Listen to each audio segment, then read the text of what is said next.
Shalom Bapak Ibu Saudara, senang sekali menjumpai Anda kembali malam hari ini. Kita akan sama-sama belajar kebenaran firman Tuhan dalam siaran Good News. Malam hari ini saya memberikan judul perenungan yaitu Berani Tampil Beda. Kita akan sama-sama membuka Alkitab kita di dalam Roma 12 ayat yang kedua. Roma 12 ayat yang kedua. Saya akan bacakan buat kita semua. Janganlah kamu menjadi serupa dengan dunia ini, tetapi berubahlah oleh pembaharuan budimu, sehingga kamu dapat membedakan manakah kehendak Allah, apa yang baik, yang berkenan kepada Allah, dan yang sempurna. Amin. Bapak Ibu Saudara, ayat ini menyatakan kepada kita semua untuk kita tidak boleh sama dengan dunia. Mengapa?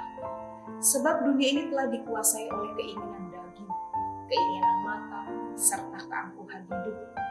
Ya, keserupaan kita dengan dunia hanya akan membuat kehidupan rohani kita tidak bisa bertumbuh, bahkan akan lumpuh secara rohani. Tapi faktanya Bapak Ibu Saudara, banyak sekali orang percaya yang hidupnya sama seperti orang-orang dunia pada umumnya. Ya, cara bicaranya, cara pergaulan mereka, pakaian mereka, ya, bahkan perbuatan mereka suka sekali untuk berbuat dosa, ya, sehingga mereka tidak takut kepada Tuhan. Mereka berpikir kalau mereka tidak mengikuti kehidupan seperti dunia, mereka akan ketinggalan zaman, mereka tidak update seperti itu, bahkan mungkin mereka bisa diasingkan dari lingkungan sekitar mereka. Saya percaya kita semua tahu yang namanya air laut, Bapak Ibu Saudara. Air laut memiliki rasa yang asin. Tetapi apakah ikan yang ada di laut juga asin? Saya katakan tidak. Kenapa? Karena ikan mempunyai kemampuan untuk mencegah air garam masuk ke dalam tubuhnya. Dan dia dapat menyaring apa yang dibutuhkan. Dari ilustrasi ikan ini, Bapak Ibu Saudara, Tuhan juga menghendaki setiap kita untuk kita jangan sampai hal-hal buruk, pengaruh-pengaruh dunia ini masuk ke dalam kita, ya, ke dalam kehidupan kita. Tapi Tuhan menghendaki supaya kita bisa menyaring apa saja yang berguna dan dapat kita ambil. Karena itu, mari setiap kita sebagai orang percaya, kita harus berani hidup anti mainstream. Artinya kita harus tampil berbeda dari dunia sekitar kita, supaya kehadiran Tuhan dapat dirasakan oleh orang-orang sekeliling kita. Ya.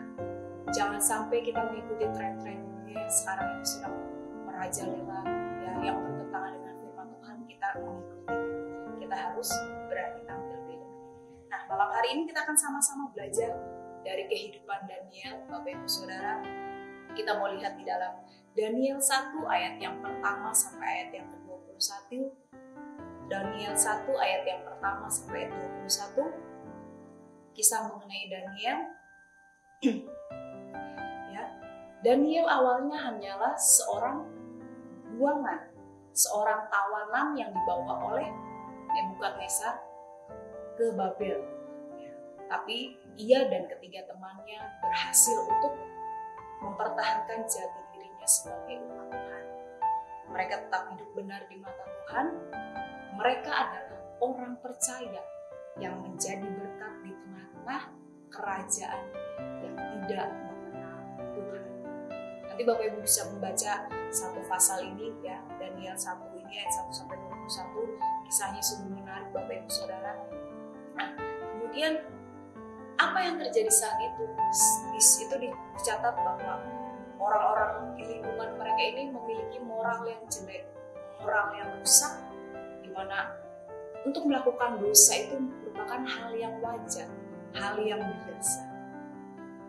Sekarang pertanyaannya, apakah kita bisa hidup di tengah lingkungan yang mungkin moralnya sudah jelek, ya, lingkungan sekitarnya jelek juga, kita dengan bisa mempertahankan kekudusan, bahkan sulit untuk hidup benar? Apakah kita bisa? Ini menjadi perenungan bagi setiap kita. Dan sebelumnya di dalam Kejadian 6 ayat 9, ayat 11 dan ayat 12 di situ dikisahkan mengenai satu orang tokoh, yaitu Nuh. Ya, kurang lebih ceritanya juga sama seperti Daniel. Dia hidup di tengah-tengah zaman yang moralnya sudah rusak. Di dalam ayat 9 dikatakan bahwa Nuh adalah seorang yang benar dan tidak bercela di antara orang-orang sejamannya. Ya, kenapa? Karena dia hidup bergaul dengan Allah. Kemudian lanjut di dalam ayat 11 itu dikatakan bahwa adapun bumi itu telah rusak di hadapan Allah. Jadi pada waktu itu bumi pun sangat rusak di hadapan Allah. Ya, dikatakan di hadapan Allah. Apalagi di hadapan manusia seperti itu, Bapak Ibu Saudara. Jadi saya bisa simpulkan kehidupan Nuh ini sama seperti keadaan Daniel pada saat itu. Ya. Jangan sampai dunia mengubah kita. Kita sebagai anak-anak Tuhan, kita sebagai orang yang telah ditebus oleh darah Kristus, mari kita mulai untuk hidup tampil. Kemudian kita kembali lagi ke kisahnya Daniel, Bapak Ibu Saudara. Kerajaan Babel berusaha dengan keras untuk merusak identitas orang-orang Israel ini, ya, dengan cara, di sini saya catat, mereka mengganti nama ketiga Daniel dan ketiga temannya ini. Ya. Yang pertama Daniel yang artinya adalah Allah adalah hakimku, diganti namanya menjadi Belshazzar yang artinya dilindungi dewa Bel.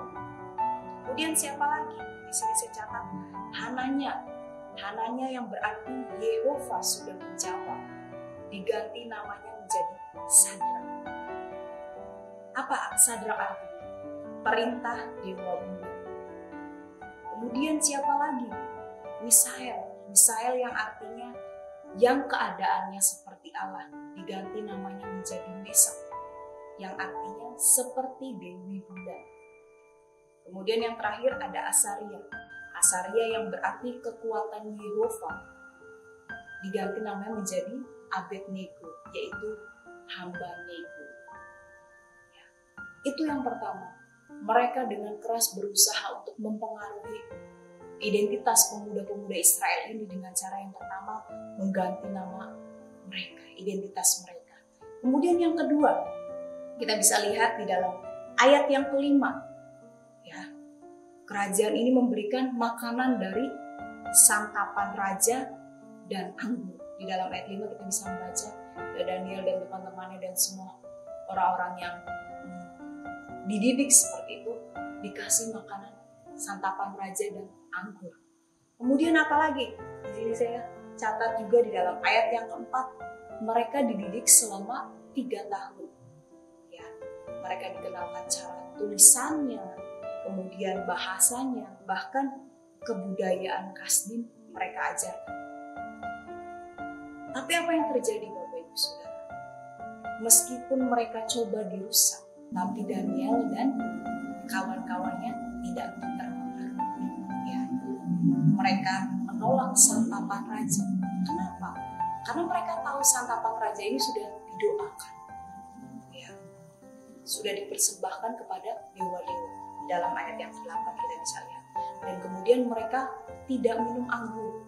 Anggur ini bisa memabukkan seperti itu, saudara. Dan apa yang dapat kita pelajari malam hari ini?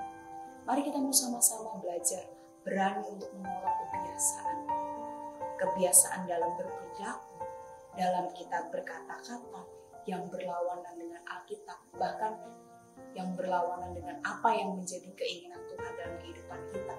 Ya, Daniel telah memberikan teladan terlebih dahulu bagi setiap kita. Kita lihat di dalam 2 Korintus 6 ayat 17, Bapak Ibu Saudara, di situ dicatat bahwa sebab itu keluarlah kamu dari antara mereka dan pisahkanlah dirimu dari mereka, firman Tuhan, dan janganlah menjamah apa yang najis, maka aku akan menerima. Ayat ini menyatakan bahwa kita harus memisahkan diri kita. Kita berada di lingkungan orang-orang dunia yang hidupnya penuh dengan kebebasan.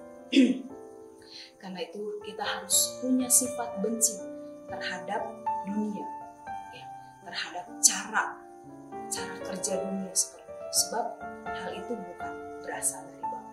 Dalam 1 Yohanes 2 ayat 16 dikatakan bahwa semua yang ada di dalam dunia, yaitu keinginan daging dan keinginan mata, serta keangkuhan hidup, bukanlah berasal dari Bapa, melainkan dari dunia.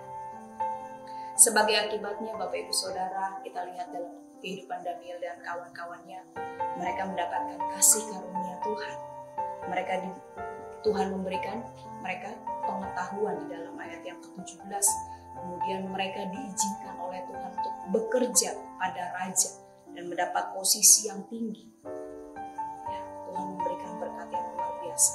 Dan kemudian apalagi raja mendapati bahwa Daniel dan kawan-kawannya ini 10 kali lebih cerdas dari seluruh orang cerdas yang ada pada saat itu. Di dalam ayat 20 bisa dilihat. Oleh sebab itu, malam hari ini kita mau bersama-sama belajar. Kita mau berani tampil beda dari orang-orang dunia kita. Maka hasilnya apa? Yang pertama, kita akan mendapatkan kasih karunia daripada Tuhan. Kemudian, adanya peningkatan kapasitas rohani. Semakin hari kita semakin mengenal Tuhan, semakin berkenan di hadapan Tuhan. Dan yang ketiga, yaitu peningkatan kepercayaan bahkan jabatan. Ya, Tuhan akan mempromosikan hidup kita ketika kita hidup benar di hadapan Tuhan. Amin buat kebenaran firman Tuhan malam hari ini. Kita akan sama-sama tutup dalam doa. Kami bersyukur Tuhan buat kesempatan malam hari ini. Tuhan sedang memberikan kami waktu untuk kami boleh belajar kebenaran firman-Mu. Mari singkapkan lebih lagi rahasia firman-Mu ini. Ajar kami Tuhan untuk kami boleh mempraktekannya dalam kehidupan kami. Untuk kami boleh tampil beda. Kami tidak hidup sama seperti orang-orang dunia pada umumnya. Tapi kami boleh menjadi berkat Tuhan sehingga nama Tuhan dipermuliakan. Terima kasih, materaikan firman-Mu lebih lagi dalam kehidupan kami. Dan kami menyerahkan waktu kami selanjutnya ke dalam kasih-Mu dalam nama Tuhan Yesus. Haleluya. Amin. Selamat malam Bapak Ibu Saudara. Tuhan Yesus memberkati.